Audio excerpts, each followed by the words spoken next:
નસવાડીમાં ખાતરના નામે ખેડૂતોની ખુલ્લેઆમ લૂંટ, ગુજકો મોસોલ ડેપો પર ભારે આક્રોશ। યુરિયા અને ડીએપી જોઈતું હોય તો વધારાની પ્રોડક્ટ લેવી જ પડશે। ડેપો મેનેજરની ખેડૂતો સાથે જો હુકમી।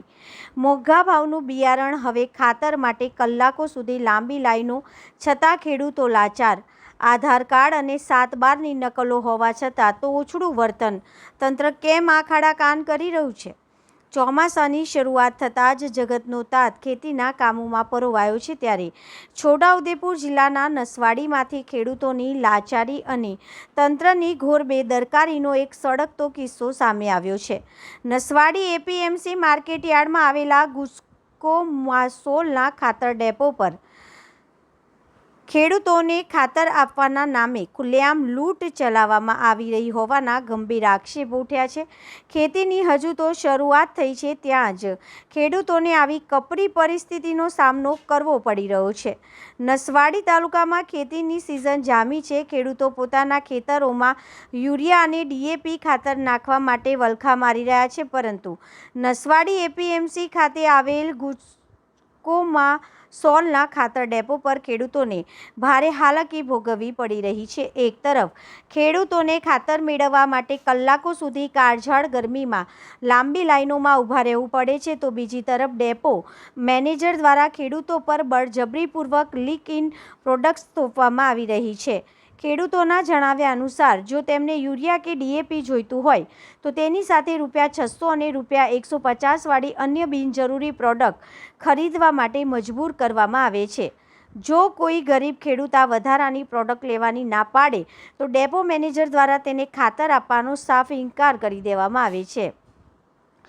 ખેડૂતોની વેદના, અમારી પાસે ખેતી કરવા માટે માંડ રૂપિયાની સગવડ થાય છે, એવામાં જે પ્રોડક્ટની અમારે જરૂર જ નથી તે ₹600 અને 150 વાળી બોટલો કે પેકેટ ખરીદવા માટે અમારે વ્યાજે રૂપિયા લાવવા પડે છે। આ કઈ વ્યવસ્થા છે? કાગળોના નામે હેરાનગતિ અને સુવિધાનો અભાવ જોવા મળ્યો। નિયમોના નામે પણ ખેડૂતોને કનડગત કરવામાં આવી રહી છે।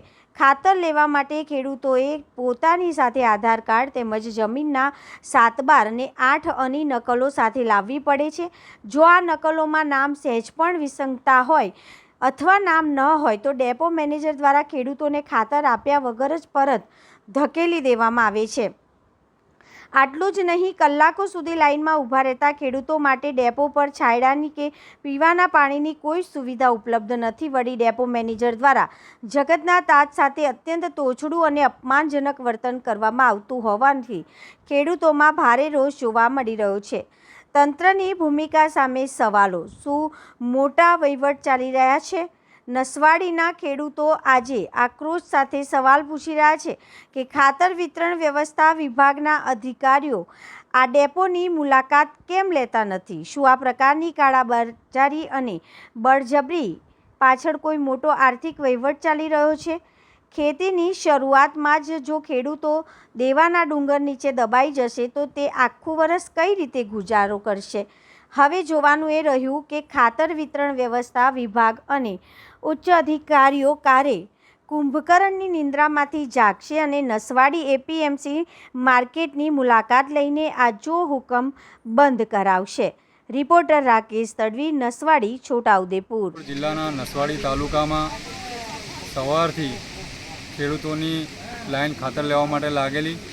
અમને માહિતી એવી મળી કે મેનેજર જે છે સરકારી ડેપોના ખાતરના, તેમના દ્વારા 5 થેલી ખાતર આપવામાં આવે છે અને એની સાથે ₹900નું સામાન જેવી રીતે કે કેમિકલ અને બીજા કોઈક 3 પેકેટ આપવામાં આવે છે।